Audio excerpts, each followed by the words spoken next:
비염은 이름 그대로 코에 염증이 있는 병이죠. 여기서 이제 놓치는 부분들이 뭐가 있냐면요, 그 주변이 연결된 데가 다 가려울 수가 있어요. 눈이 가렵다, 이런 데 가렵다 하면 다 결막염 이렇게 생각을 하고 안과를 가잖아요. 그런데 눈 전체 가려운 것도 사실은 비염 없이 알레르기 결막염만 있는 경우는 거의 없어요.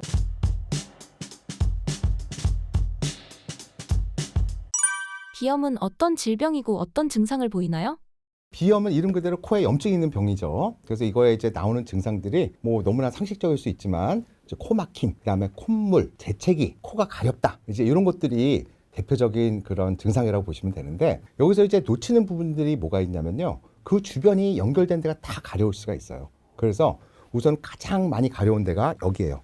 코 내측, 여기. 그러니까 우리 눈이 가렵다, 이런 데 가렵다 하면 다 결막염 이렇게 생각을 하고 이제 안과를 가잖아요. 그런데 눈 전체 가려운 것도 물론 결막염도 동반될 수 있지만, 사실은 비염 없이 알레르기 결막염만 있는 경우는 거의 없어요. 그렇기 때문에 항상 같이 해야 된다, 그렇게 보셔야 되고, 또 하나는 이 결막염은 없어도 여기 내측, 여기 가려운 거는요, 눈 문제가 아니라 코 문제예요. 여기 오돌도달한 데 있잖아요. 그래서 이게 가려운 게 여성분들은 너무 힘들어 하시거든요. 이렇게 하면 화장이 지워지니까.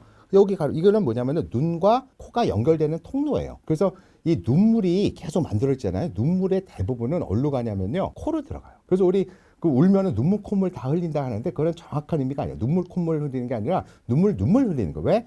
눈물이 확 나오면은 이 관을 통해서, 여기 얇은 관이 있거든요. 이게 해서 여기 코 아래 있죠, 옆으로만 이쪽 코 아래쪽에 구멍에 터널을 통해 나와서 목 뒤로 넘어서 삼게 되는 거예요. 이 순간도 여러분들의 눈물은 이 관을 통해서 코로 들어가서 목으로 들어가서 삼키고 있어요, 지금 이 순간. 그런데 확 울면 이게 넘쳐 흘려서 앞으로도 나오는 거죠. 그러니까 하고 싶은 얘기는, 이 가운데 여기는 코와 연결된 통로이기 때문에 비염이 있으면 여기가 같이 염증이 생기면서 가려운 거죠. 근데 문제는 뭐냐면, 비염 환자분들, 아까 콧물, 코막힘 이런 분들이 오래되신 분들은 익숙함이라는 것 때문에 이게 그냥 삶이 그래, 원래 이렇게 살았어, 그래서 이게 병이라고 생각도 못하고 힘들지도 모르고 그냥 익숙함이란 것 때문에 그냥 일반적 삶 살고 계신 거예요. 그런데 그 와중에 이 눈 가려운 거는 그나마 그 중에서 독특하게 나를 힘들게 해요. 왜? 자꾸 하면 화장 지워지고, 자꾸 하다 보면 여기 상처 생기고 짓무르고 하기 때문에 이게 힘들어요, 이거는. 그래서 이런 분들 꼭 내가 비염이 있다는 거를 생각하시고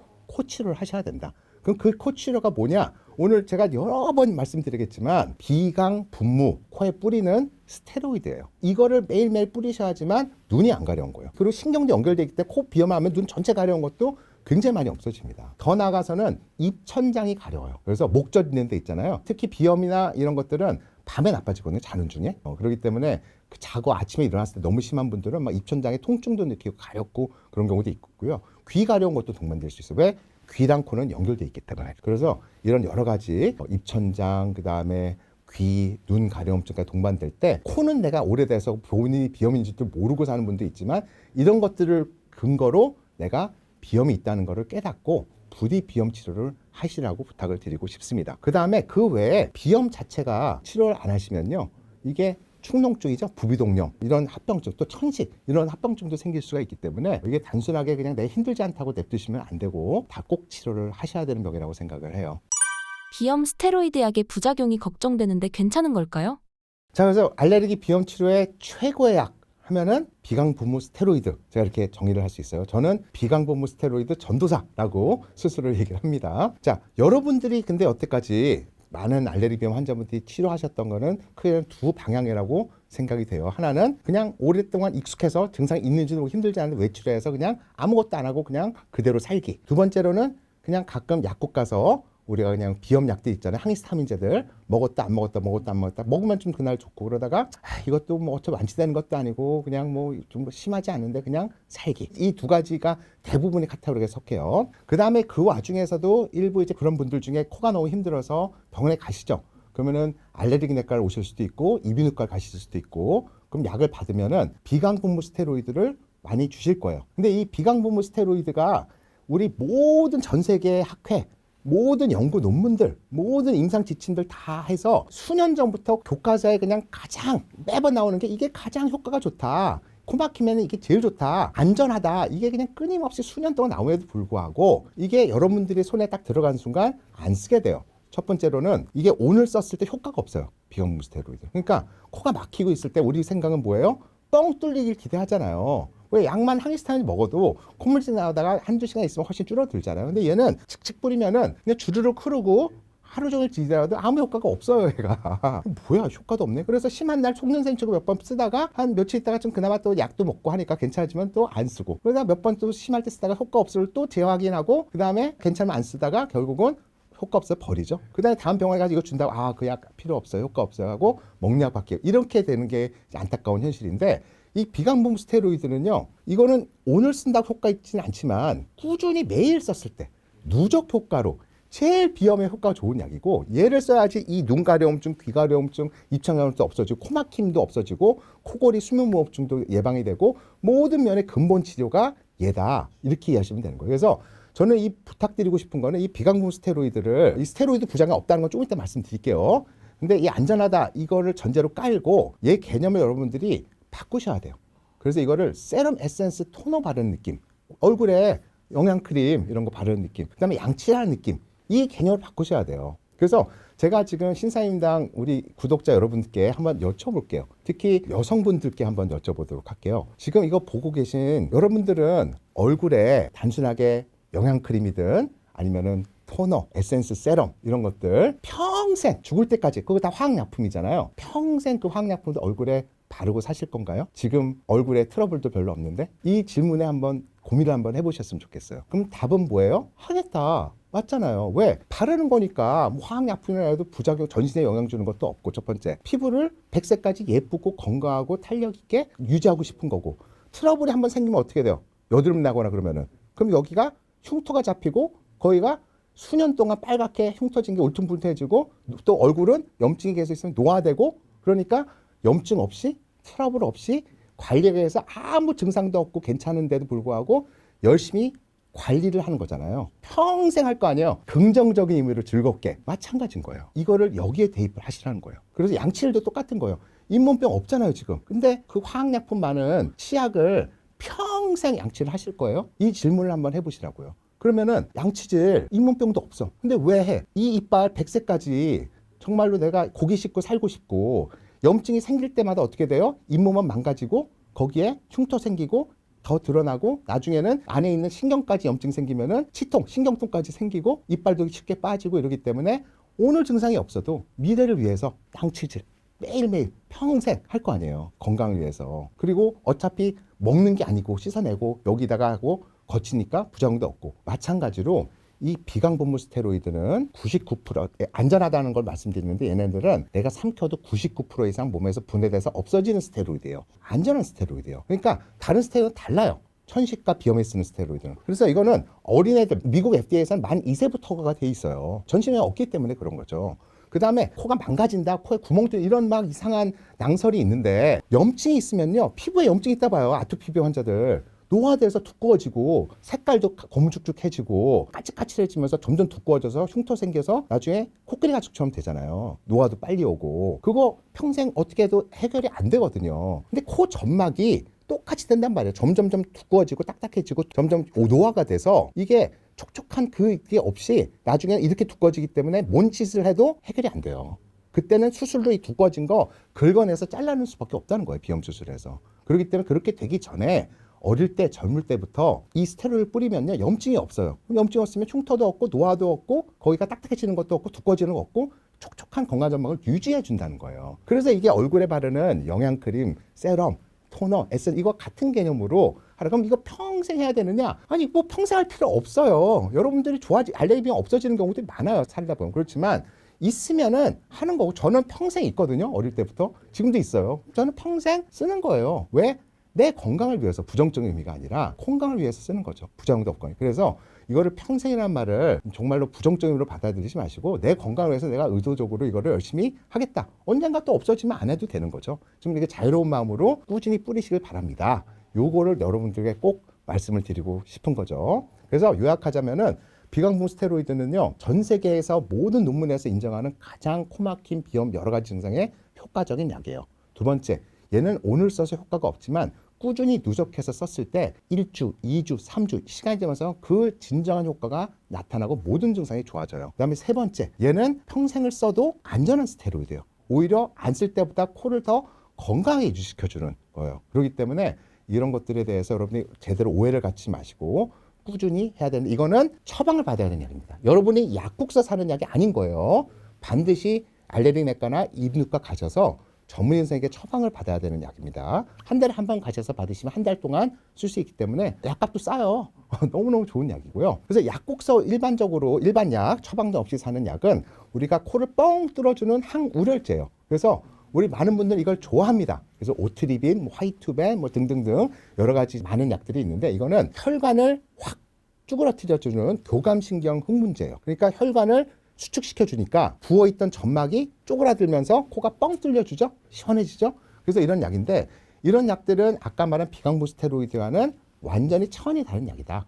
얘는 그냥 오늘만 반짝해주는 거예요. 그래서 이거는 마치 얼굴로 보자면 얼굴에 비비크림, 컨실러 바르는 느낌인 거고, 이빨로 치자면은 아까 비강부 스테로이드가 양치라면은 얘는 그냥 잇몸병 생겼을 때 소염제, 항생제 먹는 거랑 똑같은 개념이다. 이렇게 이제 비유를 할 수 있을 것 같아요. 근데 이 약의 문제가 뭐냐면요, 시원하긴 한데 얘를 오래 쓰면요 계속적으로 혈관을 쭈그러뜨려 놓잖아요. 그렇기 때문에 이거를 너무나 오랫동안 써서 이거에 익숙해지게 되면은, 여기서 오래 쓴다는 건 일주일 이상이에요. 어떤 분들은 한 달, 두 달, 1년 내내 쓰는 분들도 있거든요. 그러면은 나중에 얘를 안 쓰면 어떻게 되냐면요, 혈관이 원상복귀되는 게 아니라 이거를 정상으로 생기기 때문에 약을 안 쓰는 경우는 이만큼 확장돼요. 오히려 더 늘어나 버리는 거죠. 그렇기 때문에 안 쓰면 그냥 염증이 없는데 불구하고 코가 더 막혀. 그러니까 이거를 끊을 수가 없게 되는 거예요. 그래서 이거에 중독되지 않게끔 하려면은 일주일 이내로만 사용을 하셔야 됩니다. 그래서 대부분 약사님 만나서 이거 처방할 때는 이건 5일 또는 일주일, 거기는 5일 이내로만 써 있어요. 그래서 가급적이면 5일 이내로만 쓰시라, 이렇게 말씀드릴 거고, 그래서 이거는 감기 걸렸을 때 너무 힘들 때 일시적으로 쓰는 거지 알레르기 비염 치료제로서 쓰는 건 아니다. 이걸 말씀을 드리고요. 또 이게 아까 제가 말씀드렸던 교감신경 흥분제라고 말씀드렸잖아요. 그렇기 때문에 약에 되게 예민한 분들이 있어요. 부작용도 많고. 그런 분들은 이걸 코에 뿌리잖아요. 그러면은 얘가 코는 뻥 뚫려줘. 와, 그래서 오늘은 이제 코 시원하게 자겠다 하는데 말똥말똥 밤을 새는 분들이 있어, 가끔. 그럼 뭐냐면은 이게 교감신경제의 각성 효과가 있어요. 그래서 대부분은 이게 미량이기 때문에 문제는 없지만, 정말로 예민한 분들은 이거 코에 뿌린 게 흡수된 것만으로도 각성이 돼서 불면증을 호소하는 분들이 간혹 있습니다. 그렇기 때문에 흔한 건 아니지만 어쨌든 이런 약들은 여러분들이 가끔 심할 때, 저도 가끔 감기 걸릴 때 써요. 그렇지만 일반적일 때는 항상 비강부 스테로이드를 기본적으로 쓴다. 이렇게 이해하시면 될 것 같습니다. 스테로이드가 어떤 건 안전하고 어떤 건 안전하지 않느냐, 이런 이제 질문을 할 수가 있는데, 우선 여러분들 몸속에 스테로이드가 있을까요, 없을까요? 우리 보통 얘기하자면 막 하면 스테로이드 뽕 맞은 거 아니야, 이런 얘기 하잖아요. 여러분들 지금 몸속에서 스테로이드가 엄청 많이 나오고 있어요. 그래서 우리 스테로이드 알약이 있거든요. 프레드니솔론, 메칠 프레드니솔론, 소론도, 메치론, 이런 약들이 있는데, 이런 알약의 한 반알 정도 있죠? 반알에서 한 알 정도, 몸이 작은 분은 반알, 아니면은 몸이 크면 한 알 정도의 스테로이드 양이 여러분들 몸에서 아침 6시에서 8시 사이에 저절로 나옵니다. 누구나 다. 그리고 밤에 쭉 새벽에 떨어져요. 그래서 그 스테로이드가 여러분들이 활기차게 하루를 시작하는 거예요. 그래서 내 몸에 이미 스테로이드가 있다. 그런데 몸에 염증이 많을 때 스테로이드라는 약을 먹거든요. 염증성 질환 때. 그럼 이 약을 먹었을 때 간에서 다 분해돼서 없어버리면은 내 몸에 들어가는 스테로이드가 없잖아요. 밑 빠진 독에 물 붓기죠. 약을 먹어도 분해 없어져 버리면 아무 효과가 없잖아요. 그러니까 우리가 그렇게 몸에 염증을 얻기 위해서 먹는 스테로이드는요, 간에서 분해가 많이 안 되고 내 몸을 실제로 들어가서 효과를 나타낼 수 있는 약을 먹는 거예요. 그런 스테로이드. 전신에 영향을 미치는 거죠. 그게 목적이잖아요. 그러니까 그거는 오래 먹으면 전신에 영향을 미치지만 염증은 없애지만 호르몬 부작용이 있을 수 있기 때문에 이제 그런 어떤 이득과 어떤 부작용, 이런 것들을 잘 감안해서 우리가 치료약을 써요. 그리고 굉장히 많이 써요. 실제로 염증 질환이 많기 때문에. 하지만 비염과 천식 이런 데 쓰는 거는 우리 애초에 목표가 전신이 아니라 발라서 효과하는 거고, 우리 전신 영향을 안 주려고 하는 거니까 그 약을 만들 때 아예 간에서 99% 없어져서 몸에 삼켜도 전신에 영향이 없게끔 그런 약들로 만든 거예요. 그래서 발랐을 때만 효과가 있게끔.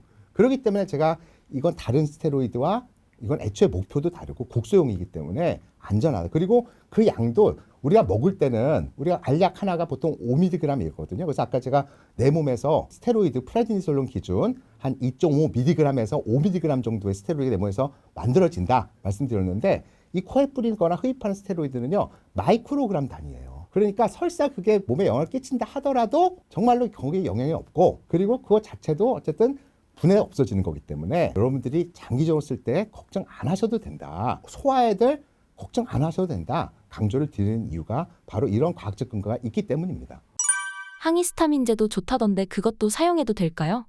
이 비강본 스테로이드는 그럼 어떤 분이 쓰셔야 되냐? 그럼 모든 비염 환자들이 다 쓰셔야 되느냐? 그런 건 아니고요. 그냥 가끔 콧물 재채기만 살짝 났다가 말았다 며칠 했다 그런 분들은 꼭 비강본 스테로이드를 안 쓰셔도 상관없어요. 그럴 때는 항히스타민제만 드셔도 상관은 없는데 이 비강본부 스테로이드를 꼭 써야 되는 분들은 뭐냐면은 코막힘이 있는 분들이에요. 코막힘이 동반되는 분들. 그래서 항히스타민제나 다른 것들은 코막힘을 개선해 줄 수가 없어요.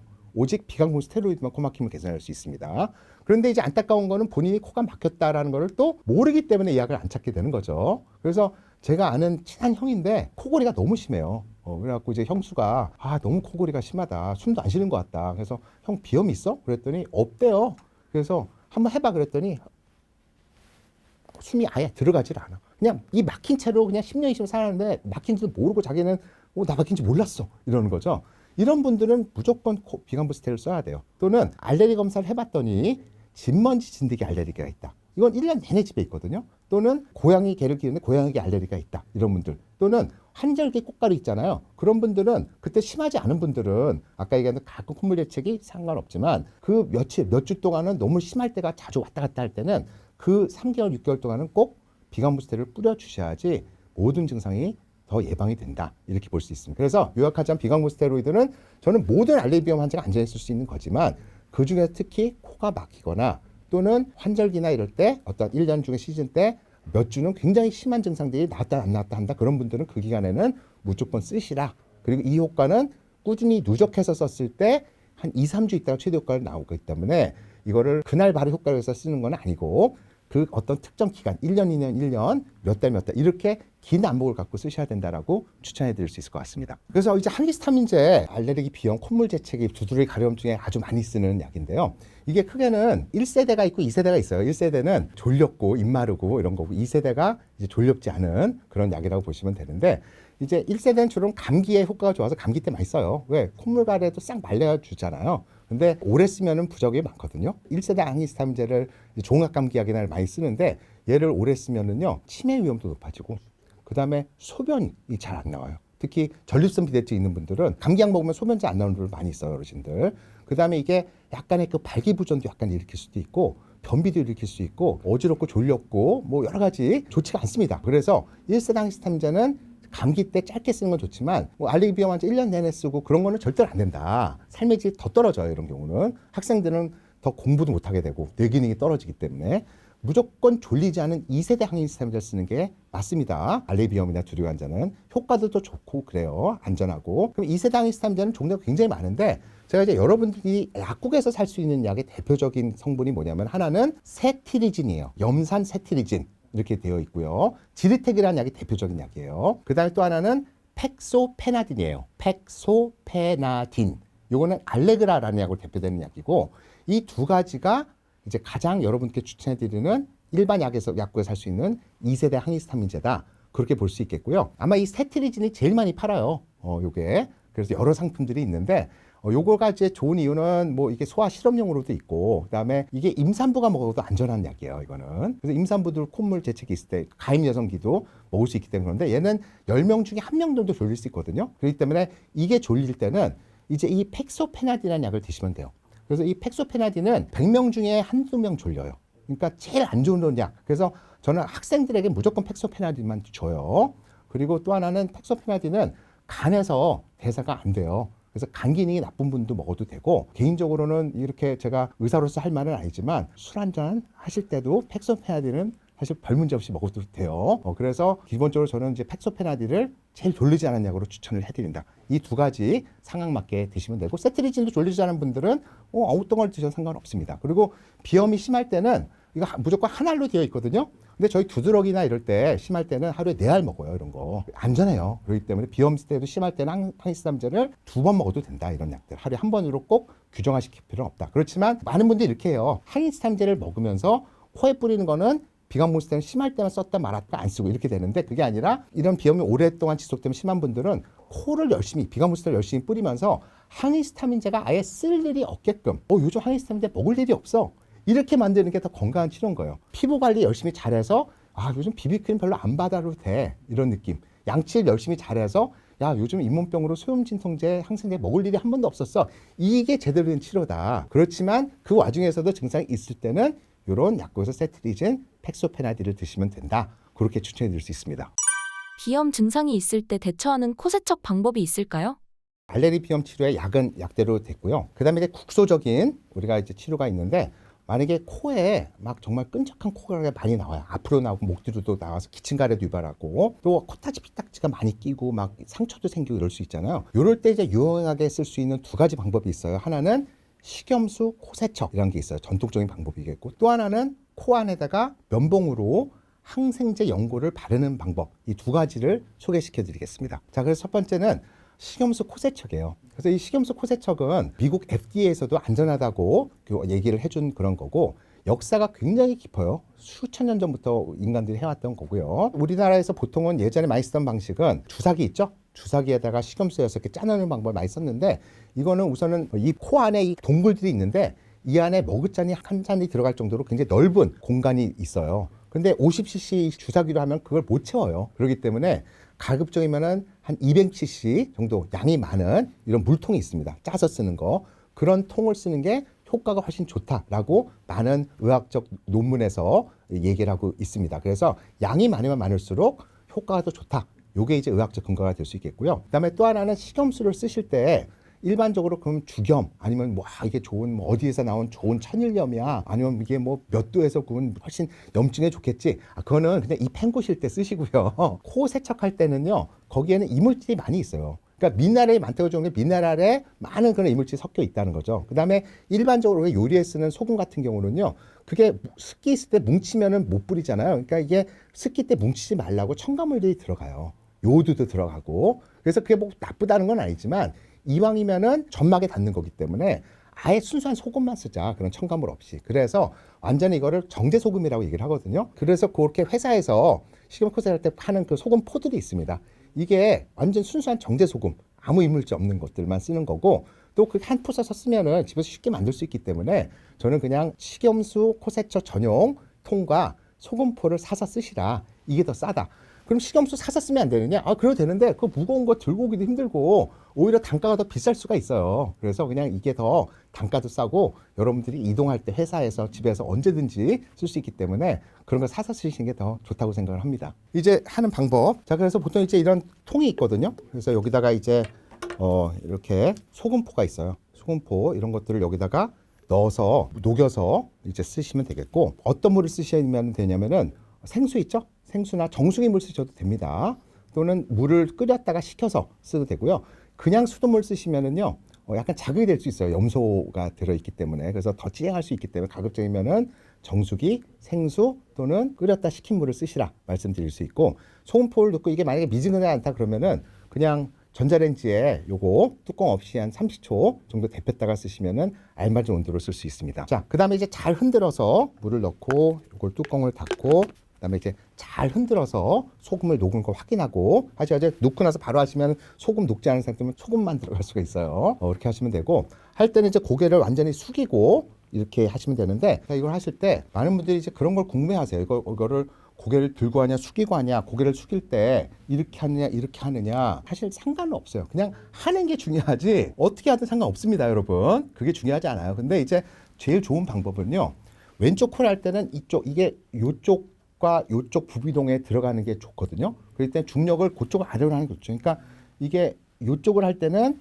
여기가 이렇게 밑으로 떨어지게, 요쪽 코를 할 때는 요쪽 이마가 이렇게 떨어지게 해야지 물이 이쪽으로 좀 더 중력에서 많이 간다라고 생각을 해서 전 그렇게 하는데, 그냥 고개 똑바로 내리시고 고개만 많이 숙이시면 돼요. 들고 하는 것보다는 무조건 고개를 많이 숙이는 게 좋습니다. 그래야지 부비동도 잘 들어가고 목이 목 뒤로 넘어가지가 않아요. 그럼 방향 이렇게 하느냐 이렇게 하느냐 이건 상관없어요. 너무 이렇게 꽉 막히면 안 들어갈 수가 있거든요. 그러니까 들어갈 수만 있으면 되고, 어차피 압력으로 들어가는 거지 쏘는 방향에 따라 이게 샥샥 씻는 게 아니에요. 우리의 목적은 수압으로 어디 씻는 게 아니라 꽉 찬 압력으로 해서 동굴 안으로 물이 조금씩 밀어 넣는 데 목적이 있기 때문에 어느 방향 상관없다. 고개를 그냥 숙이는 게 중요하다. 그렇게 이해하시면 됩니다. 그 다음에 또 팁은 뭐냐면은, 이거를 할 때 한쪽 코로 들어가서 반대쪽 코로 나오잖아요. 근데 이게 안 나온다고 호소하시는 분들이 있어요. 그런 분들은 완전히 꽉 막혀서 구조적으로 비중격 만곡이 너무 심하거나 아니면 코에 물혹이 있거나 비염이 너무 심해서 너무 부어 있어서 그럴 때는 어쩔 수 없이 뭐 비강 부스테를 쓰든 코를 뻥 뚫는 약을 먹든 아니면 코를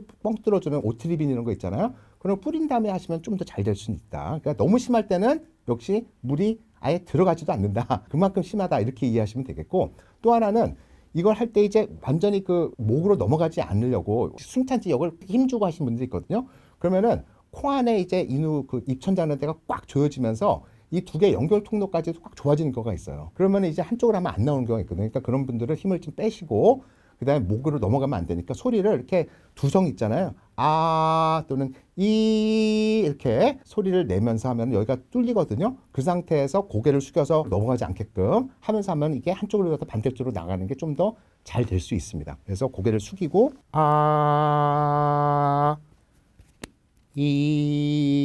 이런 식으로 쭉 하시면은 코도 들어가고 또 목으로 넘어가지 않게 할 수 있다. 그렇게 말씀드릴 수가 있을 것 같고요. 그 다음에 이제 이걸 세게 눌러서 했을 때는 귀에 물이 들어간 분들이 있어요. 그래서 살짝 누르셔야 된다. 그럼에도 불구하고 귀에 물 들어간다? 그러면 이거 쓰시면 안 돼요. 그런 분들은 이 귀도 코와 연결되어 있는 그 관이 평상시에 꽉 닫혀 있지 않고 약하게 열려 있기 때문에 귀에 물이 들어가 중이염이 생길 수가 있습니다. 살짝 물 들어가는 건 상관없는데 반복되면은 좋지가 않기 때문에, 그리고 애초에 중이염 있는 분들도 별로 권해드리지는 않습니다. 이거 짤 때는 근데 이제 물은 안 들어가는데 코를 풀 때 이제 물 들어가는 경우가 있거든요. 그럴 때 이제 코 풀 때 살살 풀고 그런 것들 주의를 하시면 되고요. 만약에 이걸 했는데 물이 들어간다 그러면은 뭘 추천해드리냐면은 네티팟 이런 게 있어요. 네티팟 이거는 주전자처럼 생겼어요. 정말로 호롱불 주전자. 그래서 이거를 이제 한쪽을 넣고 주전자 입구를 한쪽 코에 윗코에다가 이렇게 흘려 보내는 거죠. 그러면 압력을 주는 게 아니라 이제 그 주전자라고 생각해 보세요. 이렇게 해서 흘려 보내는 거예요. 짜는 게 아니라. 그러면은 한쪽 코로 물이 흘러서 반대쪽 코로 내오면서 그 안에 있는 걸 씻어내는 거고, 압력을 주지 않기 때문에 귀에 물도 들어가지 않습니다. 이런 네티팟을 사서 쓰시면 된다. 권해드릴 수 있겠고요. 그 다음에 이제 식염수 코색초의 목적은요, 코 안에 뭐 코딱지, 피딱지, 콧물도 없애는 것도 있지만 더 중요한 거는 이 부비동 안에 끈적한 염증들을 우리가 제거해내는 거예요. 그래야지 가래도 목 뒤로 안 넘어가서 기침 가래도 줄어들고 그 안에 균 번식도 줄어들어서 축농증도 예방 치료할 수가 있다. 그런데 물만 이 안에 집어다 넣고 이거를 빼내지 않으면은 어느 순간 나중에 살다가 갑자기 꿀꺽 넘어가서 기침 가래 내기도 하고요. 이렇게 물건 같은 거 뭐 떨어져서 주우려고 고개 숙였다가 갑자기 주르륵 막 떨어져 갖고 창피를 당하기도 하고, 밤에 하고 나서 그냥 누울 때 갑자기 옆으로 누울다가 왈칵 넘어서 자다가 살에 걸리고 기침하기도 하고 이럴 수가 있어요. 그래서 이제 이거를 잘 빼내는 게 저는 중요하다. 이렇게 이제 이해하시면, 그러니까 하는 방법은 대충 넣으시면 되고 빼내는 걸 더 신경 써야 된다. 그렇게 보시면 됩니다. 자, 그 다음에 코딱지, 피딱지가 있는 분들 있잖아요. 계속 파내고 이런 분들, 또 비염 오래된 분들은 어때 파면은 막 덩어리도 나오기도 하고 막 얇은 판처럼 이런 것들이 막 나오고 막 그러거든요. 그게 이제 코에 염증도 심하고 세균 번식도 돼 있고 기능이 떨어져서 그래요. 그럴 때 이제 식염수 코세척도 중요하죠. 그리고 비강무스테를 쓰는 것 자체가 또 염증 없애주기 때문에 열심히 하셔야 되는데 해결이 안 되는 분들이 많이 있습니다. 특히 겨울에 그렇고요. 그래서 코를 파면은 거기에 상처가 생기는데 그 자리에 상처 생기는데 진물이 또 생겨요. 우리 마치 무릎 다치면은 그 피딱지 생기잖아요. 근데 그거 저절로 떨어지니까 냅두는데 그거 괜히 또 만지작거리다 떼잖아요. 그럼 거기 진물 나요. 그럼 그 자리에 또 피딱지 또 생겨. 무한반복. 그래갖고 상처 냅두면 1, 2주 해결될 거 막 한 달, 두 달 계속 가는 경우도 있단 말이에요. 코가 다 그래요. 그래서 특히 손톱 긴 분들을 막 상처 낼 정도 코를 팔 수 있거든요. 그래서 그렇게 코딱지, 피딱지가 자주 반복되는 분들은요, 항생제 연고를 코에다 발라서 치료를 하셔야 돼요. 그래서 가장 좋은 거는 이제 항생제 안 연고예요. 그래서 우리 뭐 테라마이신, 타리비드 등등 눈에다 이제 넣는 항생제 연고들이 있는데, 얘를 이제 이런 면봉에다가 발라서 코 안에다 발라주는 거죠. 그래서 그 연고. 근데 만약에 이런 게 없다 그러면은요, 그냥 약국 가셔서 항생제 연고들이 있어요. 후시딘 연고도 있고, 뭐 에스로반, 박트로반 뭐 이런 연고들이 있으니까 그런 연고들을 해서 손에다 좀 짠 다음에 여기다가 살짝 이렇게 뭉쳐요. 그 다음에 코 여기 뼈 있죠? 뼈보다 안쪽에 바른 거예요. 이 바깥에 코털에다 바를 필요는 없고, 그래서 이걸 갖고 요즘 코로나 검사 때문에 다들 익숙해져 있어요. 그래서 연고를 충분히 바른 다음에 이거를 또 위쪽도 바르고 옆쪽도 이렇게 바르고 양쪽, 그다음에 아래쪽도 바르고 이렇게 해서 골고루 이렇게 300도 돌려서 바르시면은요,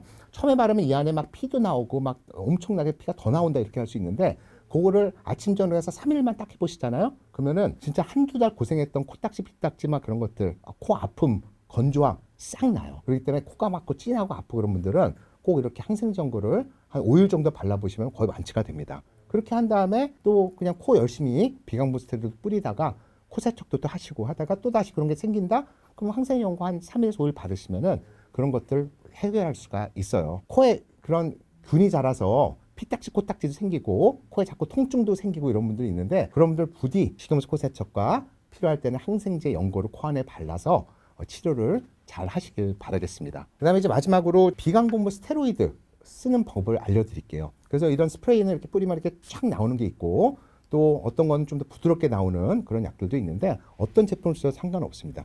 방법이 중요하다. 그리고 얘는 첫 번째로 오늘 써서 효과 나올 걸 기대하지 마라. 얘는 누적해서 매일 해서 1, 2주, 2, 3주 지나서 효과 나타난다. 세 번째, 오래 써서 코를 더 건강하게 유지하는 거지 스테로이드 부작용 거의 없다. 이렇게 보시면 되겠고 하나만 더 부작용을 얘기하자면 얘는 코피가 좀 날 수 있어요. 요건 부작용이에요. 그래서 제일 심각한 게 코피가 좀 더 날 수 있다. 요거 하나만 기억하시면 되는데 이것도 역시 코피가 어떻게 나오냐면 다 이 가운데 비중격에서 나오거든요. 그렇기 때문에 이 스테로이드를 뿌릴 때 이거를 한 손으로 해서 이렇게 가운데 벽 쪽으로 많이 뿌리게 되잖아요. 그러면 이게 반복되다 보면 가운데서 코피가 더 날 수 있어요. 그래서 이걸 뿌릴 때는 가운데 벽으로 집중하지 않고 똑바로 뿌려 살짝 밖으로 뿌리면 코피가 안 난다. 그렇게 이제 교육을 하는 이유가 되는 거죠. 그러면 얘는 이제 어떻게 하냐면요. 자, 그래서 이걸 쓸 때는 우선은 고개를 숙이는 거예요. 이걸 갖고 뭐 이렇게 뿌리는 게 아니에요. 얘는 똑바로 들고 내 코를 여기다가 그냥 쳐 박는다. 이렇게 이해하시면 돼요. 그래서 박는다. 푹 이렇게. 그래서 이거는 똑바로 들고 내가 땅을 보고 이렇게 하는 거죠. 그래서 이 상태에서 그리고 앞으로 보시면은요. 요거가 고개를 숙이면서 거의 똑바로 들어가는 거죠. 그러니까 너무 이렇게 되면 코피가 난다 그랬죠? 이렇게. 근데 이걸 이제 그렇게 하면 약간 제가 바깥쪽으로 이제 보통 뿌리라고 많이 하는데 약간 V자, 그러니까 약간 여기 눈 꼬리 요쪽 안쪽으로 뿌리시면 되는데 이거를 또 그걸 너무 겁내서 너무 이렇게 하잖아요. 그러면 뿌리면은요 이게 벽 맞고 다 흘러 내려가요. 코로 들어가지 않고. 그렇기 때문에 어쨌든 안으로 슝 들어가긴 들어가야 되는 거거든요. 그러니까 이게 어쨌든 뿌렸을 때 안쪽으로 샥 들어가긴 들어가야 돼요. 그러니까 너무 바깥으로 하지 마시고 그냥 거울 보시면서 거의 똑같은 11자 똑바로 간다 이런 느낌으로 뿌리시는 게 맞지 너무 이렇게 살짝 안쪽으로 틀어지면 안 된다. 그거를 주의하시면 되는 거죠. 그렇게 해서 고개를 숙인 상태에서 보통은 이제 어떤 약을 한 번 뿌리고 두 번을 뿌리죠. 그다음에 이렇게 해서 이렇게 뿌리시면 된다 하시면 되고 요거에 이제 조금 더 고급 버전을 할 때는 요걸 뿌릴 때는 한 번은 고개를 완전 숙여서 약간 이렇게 콧등을 들면 더 잘 돼요. 안쪽으로. 그래서 그냥 뿌리는 것보다는 콧등을 살짝 들어서 이렇게 해야지 안쪽으로 되는. 그래서 한 번은 요 뒤통수를 하면서 뿌리고 한 번은 살짝 위로 해서 약간 이쪽을 향해서 뿌리는 거죠. 그러니까 이쪽도 살짝 들어서 이렇게 두 갈래로 뿌리시면은 이쪽 방에 하나 약간 위쪽으로 이렇게 뿌리시면 훨씬 더 효과가 좋다. 그렇게 보시면 되는데 이거는 이제 어쨌든 간에 역시 또 너무 그걸 신경 쓰지 마시고 그냥 대충이라도 매일 뿌리시라. 그렇게 꾸준히 뿌리면 좋다. 그렇게 이해하시면 될 것 같아요. 진먼지 진드기에는 어떻게 대처해야 할까요? 그래서 알레르기 비염의 가장 흔한 원인은 이제 진먼지 진드기예요. 그런데 이제 진먼지 진드기는 이게 이제 뭔지 모르신 분들이 있는데 그냥 여러분들의 친구다 이렇게 생각하시면 됩니다. 여러분들이 지금 계신 모든 곳에 다 있어요. 특히 이제 얘는 침구류, 천에 살아요. 천에. 그래서 천 소파, 천으로 된 카페트 그리고 우리 베개, 이불, 매트리스 이런 데 주로 서식을 하고요. 왜 사람들이 있는 곳에 사느냐?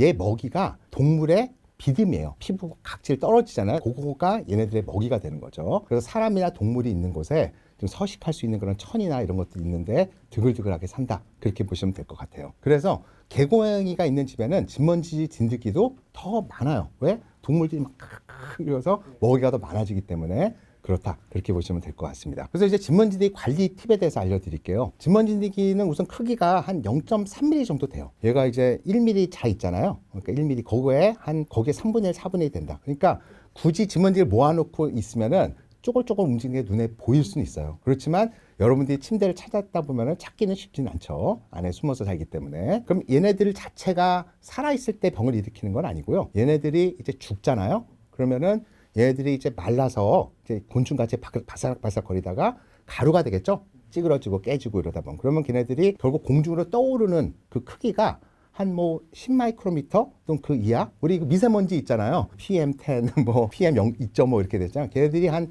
2.5, 10마이크로미터 이런 거 되면은 공중으로 막 쉽게 날아다니면서 코도 들어가고 폐도 들어가거든요. 그래서 걔네들이 이제 가루가 됐을 때 걔네들이 이제 공중으로 날아다니면서 코에 들어와서 이제 염증을 일으키는 거죠. 알레르기란 것 자체가 어떤 거냐면은 모든 대부분의 사람들은 그 물질이 해롭지 않다고 느껴. 그런데 특정 체질을 갖고 있는 사람들은 면역이 오해를 하고 착각을 하는 거예요. 나쁘지도 않은 그런 외부 물질을 이거 나쁘다, 이건 뭔지 균 같고 기생충 같은 나쁜 게 들어왔어 착각을 해서 걔가 들어올 때마다 그걸 없애겠다고 난리치는 게 알레르기 염증 반응이거든요. 그러니까 꽃가루는 인류의 역사랑 함께 했잖아요. 그리고 진먼지디기도 역사와 함께 했고 수많은 음식들도 다 인간이 다 하는 건데 그 물질을 내 면역이 착각을 이렇게 해서 그놈을 나쁜 놈이라 했기 때문에 그놈 들어올 때마다 난리치는 게 음식 알레르기, 알레르기 비염 이렇게 되는 거예요. 원래는 그거 자체 해로운 게 아니란 말이죠. 그래서 진먼지디기 그 가루 날리는 게 뭐가 문제가 되냐? 대부분 문제가 없는 거죠. 그렇지만 이제 알레르기 비염인데 그거를 들어올 때마다 코에서 그놈 없애겠다고 난리를 치기 때문에 근데 그거 불행히도 진먼지기는 여러분 친구류에 어느 친구리 아무리 세탁을 빨리 하고 많이 하고 자주 해도 다 있기 때문에 1년 내내 코에서 전쟁이 일어나고 있다. 그렇게 이제 보시는 게 맞죠. 그러면은 그 전쟁을 조금이라도 줄여주기 위해서 우리가 이제 진먼지기 관리를 좀 하는 게 도움이 좀 된다. 그렇게 이제 보시면 되는데 우선은 진먼지 진드기는 첫 번째로는 55도 이상 뜨거운 물에서 죽어요. 그렇기 때문에 여러분들 친구류를 세탁기에 넣고 그냥 60도 딱 맞춰놓고 빠시면은 진먼지 진드기는 죽습니다. 그 다음에 이제 한번 헹굴 때 그 죽은 시체들 가루들이 물에 한번 헹궈 주시면서 없애주는 거죠. 이해하셨죠? 그래서 그렇게 한번 빨고 한번 헹구시면 된다. 그걸 자주 하시면 된다. 60도에 그렇게 이해하시면 되겠고 그럼 이제 친구류를 저도 많이 빨아봐서 알지만 얘가 이제 비누를 넣고 빨게 되면은 거품 없애겠다고 4번 5번 헹궈도 안 없어져. 그래서 빨래 시간이 뭐 3시간 돼요. 그거 한두 번 해보면은 아예 그냥 진먼지랑 사랑하고 살래 이렇게 되지 빨리 안 하게 되거든요. 그래서 추천은 비누를 넣지 말고 빠세요. 사실은 비누라는 게 여러분 눈에 좋으라고 하는 거지 균 없애는 거는 물로만 해도 99%다 없어져요. 그렇기 때문에 그냥 친구류 뜨거운 물에 한번 빨고 한 번만 헹구고 비누 넣지 말고 그렇게 해서 자주 하시라. 그래서 친구류 세트 한 3개 정도 사놓고 그렇게 번갈아 가면서 하시면은요 정말 진먼지기 농도를 확 낮출 수가 있습니다. 베개는 솜보다는 그냥 일반적인 우리가 요즘 많이 쓰는 메모리 폼 베개가 훨씬 더 좋아요. 솜보다는 메모리 폼에서 서식을 덜 한다고 알려져 있고요. 메밀 베개 이런 거는 좋지는 않습니다. 거기는 땀나면 세균 번식도 많기 때문에. 그리고 이제 메모리 폼 베개를 쓰실 때도 베개 커버를 그냥 한 커버만 하지 마시고 저는 추천을 한 3개 정도 하라고 말씀드려요. 그래서 땀나거나 뭐 할 때도 메모리 폼 베개가 많이 들어가지 않게끔 하고 진먼지 진드기도 그 바깥에서 주로 서식을 하기 때문에 좀 커버가 많으면 많을수록 메모리 폼 베개 오래 쓰면서 빨 때 그것만 빨면 진먼지 진드기도 훨씬 더 농도를 낮출 수가 있습니다. 그 다음에 또 하나는 매트리스 관리를 이제 하셔야 되는데 매트리스는 문제는 뭐냐면은 이게 이제 누적이 되는 거예요. 그 위에 침구류 이불 커버에 살던 진먼지가 죽었고 가루가 되면 매트리스로 들어가죠. 그럼 그 안에는 수년 동안 누적된 진먼지기 사체 가루들의 누적이 되는 거죠. 그럼 한번 흔들 때마다 거기서 팡팡 또 튀어나오는 거죠. 그래서 매트리스를 오래 쓰면 쓸수록 알레르기 비염이 해결이 안 되는 거예요. 그래서 비염 조절 잘 하다가도 어디 뭐 오래된 숙박을 가거나 아니면 할머니 집에 가거나 이럴 때 그거 하룻밤 자고 나면 너무 심한 거죠. 그게 오래된 친구를 쓸 때 누적된 게 나오는 거기 때문에. 그리고 또 뭐 그런데 그 60도로 빨겠습니까? 안 빨죠. 그래서 여러분들 집에 그럼 어떻게 해야 되느냐? 매트리스를 1년마다 바꾸세요. 라고 하면 말이 안 되고 좋은 커버를 쓰시면 돼요. 그래서 이게 이제 비싼 그런 침구류 커버들이 있어요. 몇백만 원짜리도 있어요. 그거는 정말 미세하게 직모를 짜갖고 틈없이 하는 건데 이런 것들을 사라고 하는 건 아니고 제가 제일 가성비 있게 쓸 수 있는 거는 뭐냐면은 그 재질 자체가 뭐냐면은 듀퐁이라는 유명한 회사 나오는 타이백이라는 재질이에요. 얘는 화학 비닐이에요. 근데 거기 미세하게 구멍이 떨어서 공기는 통해요. 그렇지만 먼지, 물 이런 것들은 통하지가 않는 그런 특수 재질이다.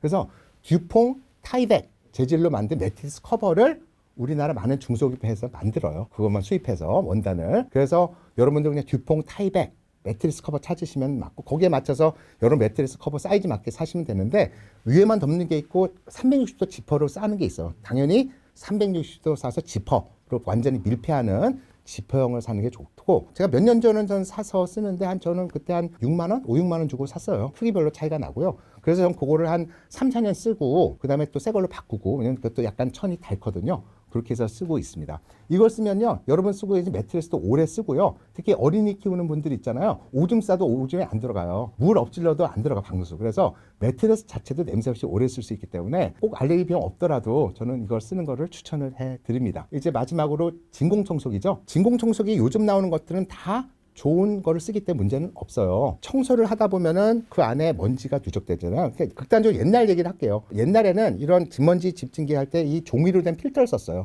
그래서 하고 나면 거기에 종이 필터에 먼지는 모이고 공기는 밖으로 빠져나오고. 근데 이거 종이 필터 꽉 찰 때까지 안 바꿨거든요. 그러면 어떻게 되면 그 안에 곰팡이, 온갖 균들, 진먼지, 미세한 가루들이 모였다가 할 때마다 큰 거는 거기에 걸리고 미세한 가루는 계속 뒤로 나가서 뿜어지는 거죠. 그래서 어렸을 때도 집에서 어머니가 진공청소 한번 돌리면은요, 그날 그 눈물 콧물 더 심해졌단 말이죠. 그래서 나가는 그 길목에 그 깨끗한 공기 나가게끔 하는 게 헤파 필터라는 거예요. 그래서 이거는 공기청정기도 쓰고 진공청소기에도 모든 곳에 헤파 필터가 달려 있어요. 그래서 나가는 공기를 깨끗하게 하는 건데, 이것도 이제 좋은 청소기 비쌀수록 헤파 필터도 등급이 있거든요. 더 좋은 등급의 필터를 쓴다. 그렇기 때문에 유명한 다이슨 회사에서 나오는 것들, 이런 것들은 굉장히 좋은 헤파 필터 쓰는 거를 쓰고요. 근데 사실 요즘 우리나라 많은 청소기들이 다 좋은 걸 쓰기 때문에 크게 문제는 없다. 그럼 뭘 신경 쓰셔야 되냐면요, 그 안에 통에 있는 거를 빼내시는 게 중요한 거예요. 일주일 할 때 이거 꽉 찰 때까지 기다리지 말면 거기 누적되니까 한 번 하고 그날 통에 있는 거 깨끗이 버리시고, 또 하면은 그나마 헤파 필터 나가는 양이 줄어들기 때문에 가급적 매일매일 버리셔라. 쌓이지 않게끔. 그 다음에 또 하나는 헤파 필터를 관리하는 법이 있어요. 설명서 안 읽고 쓰시잖아요. 그 안에 필터가, 그 안에 보면 스펀지 필터도 있고 무슨 필터도 보통 몇 단계로 돼 있거든요. 그 필터들을 매뉴얼을 보시고 자주자주 스펀지 같은 거 먼지 빼내고 빨아주고, 필터도 물로 해야 되는 것도 있고 비누 넣으면 안 되는 것도 있고 또 사서 바꿔놔야 되는 것도 있고 여러 가지가 있어요. 거기에 맞게끔 관리를 하셔야지 청소하고 나서 진먼지 알리가 나빠지지 않지, 그런 필터 관리를 회사에서 권장해도 안 하시면은요, 이거 더 나빠질 수가 있다.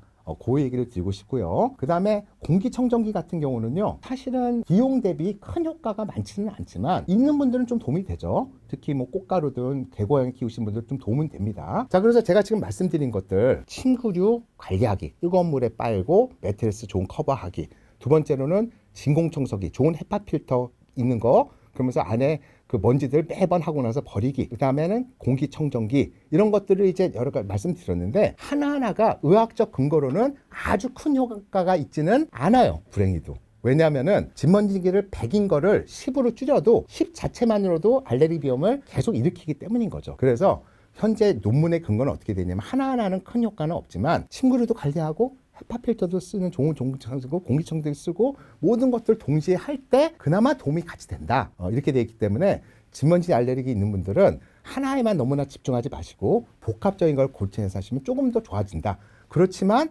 그게 효과가 코에 뿌리는 비강물 스테로 효과를 따라간다, 못 따라간다? 절대로 못 따라간다가 모든 연구의 결과예요. 그렇기 때문에 꼭 코에 뿌리는 약을 중심으로 필요할 때 이런 것들도 같이 하면 더 좋다. 그렇게 이해하시는 게 맞을 것 같습니다. 그 다음에 마지막으로 제가 가습기에 대해서 말씀드릴게요. 우리 비염이나 기침가래 많고 호흡기 질환 있는 분들은 되게 가습기를 굉장히 중요하다고 생각을 해요. 그런데 많은 의학적 근거로 보면은 가습기 자체가 호흡기 질환에 도움이 된다는 근거는 없습니다. 그래서 가습기를 너무 맹신하실 필요는 없다. 오히려 가습기 살균제 문제도 생기고 이런 것도 있지만 더 나가서는 두 가지 저는 문제점을 지적하고 싶어요. 그건 알레르기 내과 의사로서 말씀을 드리는 건데, 첫 번째로는 집에 습도가 너무 높으면요, 곰팡이가 자라요. 벽지나 이런 데 작은 곰팡이들이 자랄 수가 있기 때문에 이런 곰팡이 자체도 또 하나의 그런 알레르기에 유발이 될 수 있어서 너무 집안을 습하게 하는 건 좋지 않다. 두 번째로는요, 진먼지 진드기 알레르기 분이 제일 많다고 말씀드렸잖아요. 진먼지 진드기는 습한 곳이 천국이에요. 습하고 따뜻한 데가. 진먼지에게는 물을 먹지 않아요. 사람의 인설만, 동물의 인설만 먹고 사는데 물은 어떻게 먹느냐? 공중에 있는 습기를 피부로 흡수해서 마셔요. 그렇기 때문에 습기가 많으면은요, 몸으로 더 흡수할 수 있는 물이 많아지기 때문에 번식을 더 잘해요. 그래서 가습기를 틀 때, 특히 알레르기 비염 천식 있는 분들은 가습기가 진먼지들을 더 증폭시킬 수 있는 역할을 한다. 그래서 집의 습도는 대략 한 40%에서 한 50% 전후가 맞고, 그 이상 되는 거는 절대로 권장하지는 않습니다. 그러면 가래도 끈적하고 코도 건조하고 어떻게 하느냐? 아까 말씀드렸지만 물 많이 마시면 되고요. 그 다음에 코나 이런 데 끈적하게 막 가래가 끈적거리는 거는 원인 병도 치료해야 되는 것도 있지만, 아까 코 세척이나 다른 비염 치료 이런 것들을 하면서 코에 여러 가지 상처도 없애면서 하시면 훨씬 더 건강한 점막이 되기 때문에 그런 식으로 관리를 하셔야 되는 거지, 가습기를 여러분들의 만병통치약으로 사용하지 마시길 바라겠습니다.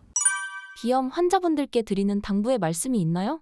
그래서 이제 저는 비염 환자분들이 본인이 비염이 있다고 모르는 경우가 너무나 많다, 자꾸 말씀드리잖아요. 그래서 여기 눈 가려움증이 대표적인 거지만 코막힘이 있는 줄 몰라요. 그래서 보통 사람들은 이게 아주 건강한 상태, 여기서 요 정도 코가 막히게 되면은요, 코 막혀서 힘들어, 잠도 못 자고 해서 미쳐버리겠어 하면서 너무 힘들어요. 근데 알레르기 비염 오래된 분들은요, 야, 나 완전 좋아 요즘. 비염 나 완전 완치된 것 같아. 이러다가 요 정도 되면은 좀 힘든데 약 좀 사볼까 병원 가서 역시 또 비강 부스터를 써보고 효과 없다고 생각하고 약국 가서 코 뻥 뚫려 먹거나 항히세 먹다가 요 정도 되면은 야, 완전 좋아 요즘. 이렇게 보는 경우 많죠. 근데 이게 문제가 뭐냐, 이분들이 힘들지 않다는 건 오케이. 그렇지만 밤에 잘 때, 특히 이제 진먼지 알레르기 있거나 이럴 때, 또 모든 염증은 밤에 나빠지거든요. 그러면 자는 중에는 이분이 내가 힘들지 않다 그래도 코가 막혀요. 그럼 어떻게 되면은 입을 벌리고 코골이가 되는 거죠. 그래서 코골이는 보통은 코로 숨을 못 쉬니까 입을 벌리고, 입을 벌리면은 혀가 밑으로만 내려가는 게 아니라 혀가 뒤로 가요.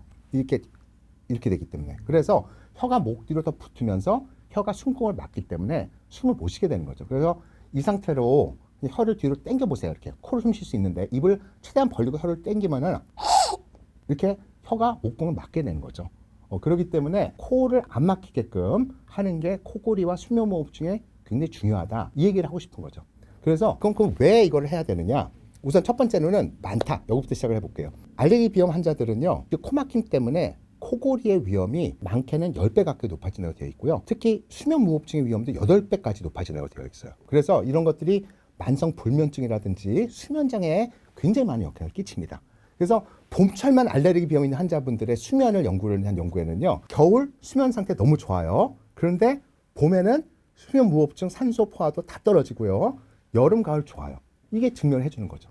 그 다음에 그럼 이게 도대체 왜 이 수면 무호흡증 코골이가 그럼 안 좋냐? 코 고는 사람 많잖아요. 이런 분들 꼭 잘 들으셨으면 좋겠어요. 코를 골게 되거나 아니면 코 고르다가 이렇게 하면 숨을 몇 초 못 쉬게 되면은요, 이게 뇌에 산소가 안 가게 되는 것도 있지만 이것만이 문제가 아니라 뇌가 수면을 못 하는 거예요. 그러니까 우리가 숙면이라고 하잖아요. 처음에 잠이 들어서 한 1시간 반 동안은 이거를 완전 숙면이라고 해요. 초기에. 그래서 우리가 이런 요즘 스마트폰 해보면은 뭐 렘 수면, 뭐 숙면 시간 이런 것들 다 나오거든요. 그래서 깊은 수면, 얕은 수면 이렇게 보는데 깊은 수면이 진짜 중요하거든요.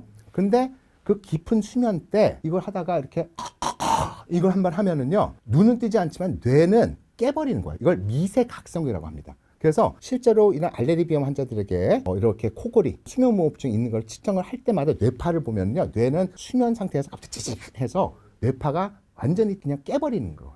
그러면은 그게 수면이 될까 안 될까? 안 된다는 거죠. 눈은 뜨지 않았지만. 그래서 수면의 질이 너무나 떨어지기 때문에 이게 만성 피로가 되고 더 나아가서 우울증도 되고 어린애들은 ADHD 위험이 높아진다고 되어 있고 어른들은 온갖 정신질환이 생길 수 있다고 되어 있어요. 낮에 졸음운전하고 이런 것들은 두말할 것도 없고 집중이 떨어진다는 거죠. 그 다음에 학생들에게서는 이런 게 문제가 되는 게 뭐냐면요, 성적이 떨어져요. 공부를 못하게 되는 거예요. 이 얘기하면 이제 많은 학부모들이 눈이 번쩍 뜨이게 되는 거죠. 그래서 저는 이제 어머님들께 이 비강볼 스테로이드 처방을 할 때, 아니 우리 애한테 스테로이드 쓰라고? 이런 의사가 다 있어? 그래서 오히려 엄마가 애들을 못 쓰게 해갖고 엄마가 애들의 적이 될 수 있는 경우도 많아요. 어떻게 의사가 스테로이드 처방해? 그런데 그 비염 애들이나 천식 애들 있는 애들에게 이걸 안 쓰면요, 자다가 그런 코골이나 수면우울증 또는 천식 애들 기침까지 하고 이런 경우에는 숙면이 안 되기 때문에 낮에 애들이 우울증, 아까 ADHD 얘기했지만 공부가 못해 성적이 떨어지게 된다니까요. 그래서 일부 연구에서 보면은요, 건강 애들 성적이 이래요. 근데 알레르기 비염 치료 안 애들의 성적은 더 낮아요. 근데 얘네들에게 이 치료를 잘 했잖아요. 건강 애들만큼 성적이 올라간다고 돼 있어요. 그리고 아까 계절 연구에서 마찬가지지만 봄이나 가을에 알레르기 비염 애들은 그때에 본 퀴즈나 시험 성적들만 떨어져요. 시즌에만. 그렇기 때문에 알레르기 비염은 단순하게 내가 낮에 힘들다 안 힘들다 이거를 더 나가서 밤에는 코막힘이 결국은 내 평생의 건강, 왜? 평생의 건강에 제일 중요한 게 뭐예요? 숙면이기 때문에 이거를 관리하기 위해서라도 꼭 비염 치료를 부디 해주셔야 된다. 이거를 꼭 강조를 드리고 싶습니다. 그럼 그 치료의 가장 중요한 건 뭐냐? 다시 돌아와서 비강모 스테로이드를 오늘 뿌려도 효과가 없지만 안전하게 믿고 꾸준히 계속 뿌리시는 게 여러분들의 건강한 수면을 돌려준다라고 생각을 합니다. 신사임당 구독자분들께 한마디 부탁드립니다. 긴 시간 동안 또 저와 같이 해주셔서 영광으로 생각을 하고요. 기침 가래 오래되신 분들 부디 자꾸 가래 뱉겠다고 캑캑거리지 마시고 목 관리 잘 하시면서 가래 삼키셔도 된다. 꼭 기억해 주시고 기침, 목 손상되지 않는 편안한 기침 방법들 꼭 기억해 주시길 바라겠습니다. 그리고 비염 치료 꼭 하셔야지 여러분들 숙면이 보장되고 건강할 수 있으니까 괜히 막 눈 가렵고 이런 것들 무시하지 마시고 꼭 비강봉 스테로이드 뿌려주시길 바라겠습니다. 그리고 이런 자세한 내용을 알고 싶으시면은 권혁수의 알러지 스쿨 유튜브로 오셔서 다양한 컨텐츠 추가로 보시면 참 좋겠습니다. 감사합니다. 안녕히 계세요.